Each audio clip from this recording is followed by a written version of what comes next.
A Tierra Santa neighborhood is slowly getting back on its feet after a plane crashed there early yesterday morning. Good evening and thanks for joining us. I'm Carlo Cicchetto. Tonight we're learning more about who's responsible for cleaning up the wreckage and getting new insight into what may have gone wrong leading to that deadly crash. CBS 8's Alex Cheney joins us from Tierra Santa live with more. Alex. Yeah, Carlo, that's exactly right. And tonight we are now giving you a live look at what's happening at that crash site right now. Recently, they just took down the SDPD kind of large fencing that they had put up. And now, actually at the crash site, within the last few minutes or so, we've been watching a few trucks go past the police tape and head over to the crash site, lots of them carrying wood, and I believe maybe some construction is going to begin tonight. I've also been learning more for you this evening, just about exactly who is responsible for cleaning up this neighborhood and when it might start.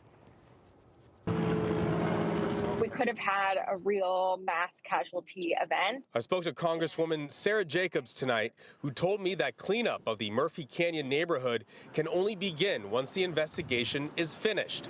Then it will be handled by Liberty Housing, a military housing company. There's still some investigation that needs to take place, which is why all of the cleanup hasn't happened, but we're hoping very soon.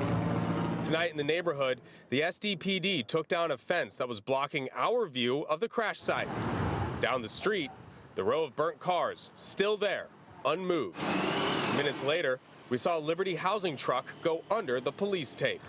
Earlier today, we heard from the couple that lived inside the home that the plane crashed into. They had us out. Benjamin McCarty lived in the home for about 2 years. He says the truck parked in front of the living room, the impact zone, possibly saved their lives by working as a barrier. I heard a loud explosion. I don't know if that was the plane hitting my car or my car hitting the house, the truck, and then I remember seeing orange glow and feeling the heat. They got their 2 children and 2 dogs out of the house and over the fence in the backyard with the help of neighbors. I walked into the hallway to see if we could go out the front door, but the living room looked like a meteor hit, and you see the debris everywhere still burning and burning holes through the ground.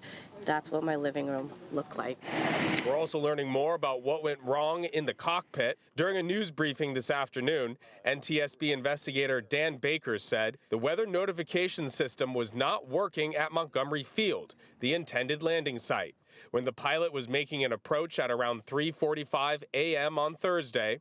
But the approach lights at the runway that a pilot is supposed to be able to activate remotely were not working at Montgomery Field since October, according to public records. There were notices to the airmen stating that there was airport lighting that was out that would have affected the illumination of the runway. The pilot tried to activate lights before the crash. Conditions were foggy that night, with less than a half-mile visibility.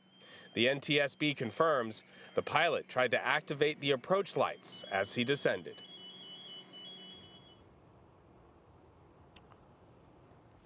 And you are looking live right now at the crash site. There's at least 2 or 3 construction trucks over there right now. And I've got some lights going on. I hear a little bit of banging as well. So more than likely some construction work happening right now. So this process is going to be continuing through the weekend. They got to finish that investigation first. And then when that happens, they can really start cleaning up the neighborhood. There are still some burnt out cars strewn over a few streets. So this is going to still take a few more days to really get this neighborhood back together as they're beginning that process slowly tonight.